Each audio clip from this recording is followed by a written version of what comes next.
Hello friends, welcome to Reebs world. Reebs വേൾഡിന് ഇന്ന് ചെയ്യാൻ പോകുന്നത് ഓട്സ് എഗ് ഓംലെറ്റ് ആണ്. ഓട്സും മുട്ടയും വെജിറ്റബിൾസും ഉപയോഗിച്ച് വളരെ ഹെൽത്തി ആയിട്ട് എളുപ്പത്തിൽ ചെയ്യാവുന്ന ഒരു റെസിപ്പിയാണിത്. ഓട്സ് ഓംലെറ്റ് എങ്ങനെയാണ് തയ്യാറാക്കുന്നതെന്ന് നോക്കാം. ഇവിടെ ഞാൻ എടുത്തിരിക്കുന്നത് 1.5 കപ്പ് ഓട്സ് ആണ്. ഈ ഓട്സ് ആദ്യം ഒരു മിക്സിയുടെ ജാറിലിട്ട് നന്നായി പൊടിച്ചെടുക്കണം. ഒരു ബൗളില് പൊടിച്ച ഓട്സ് എടുക്കുക. അതിനുശേഷം 1/3 കപ്പ് വെള്ളം ഒഴിച്ചു കൊടുക്കുക. വെള്ളത്തിന് പകരം പാലും ഉപയോഗിക്കാം. ഓട്സും വെള്ളവും നന്നായി മിക്സ് ചെയ്തെടുക്കുക.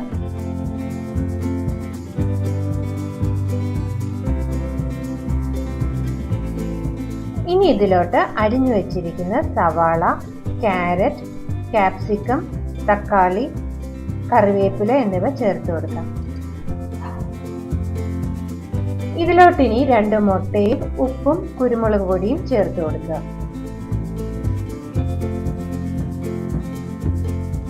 എല്ലാം കൂടെ നന്നായി യോജിപ്പിച്ചെടുത്ത് നന്നായി പതപ്പിച്ചെടുക്കണം.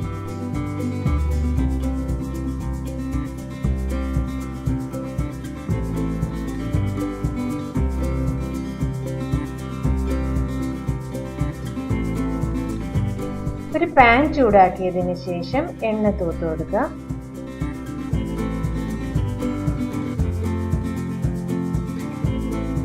ഇതിലോട്ടിനി ഓട്സ് മുട്ട മിശ്രിതം ഒഴിച്ചു കൊടുക്കുക. ഒരു സ്പൂൺ വെച്ച് ഒന്ന് ചെറുതായി പരത്തി കൊടുക്കുക.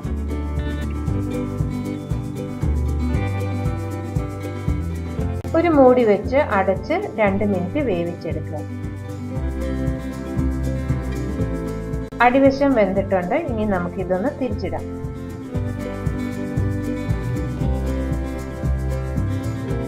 മൂടി വെച്ച് മറുവശവും കൂടെ വേവിച്ചതിന് ശേഷം ഗ്യാസ് ഓഫ് ചെയ്യുക. ഈ ഓംലെറ്റ് ഒരു പ്ലേറ്റിലോട്ട് എടുത്ത് ചൂടോടെ തന്നെ സെർവ് ചെയ്യാം. ബ്രേക്ക്ഫാസ്റ്റിന് കഴിക്കാൻ പറ്റുന്ന വളരെ ഹെൽത്തിയും ഫില്ലിങ്ങുമായിട്ടുള്ള ഒരു ഓംലെറ്റ് ആണിത്. ബാച്ചിലേഴ്സിനും വളരെ ബിസി ആയിട്ടുള്ള രാവിലെകളിലും ചെയ്യാൻ പറ്റിയ ഒരു ബ്രേക്ക്ഫാസ്റ്റ് ആണിത്. ഈ വീഡിയോ ഇഷ്ടപ്പെട്ടുവെങ്കിൽ ലൈക്ക് ചെയ്യാനും സബ്സ്ക്രൈബ് ചെയ്യാനും മറക്കണ്ട. Thank you.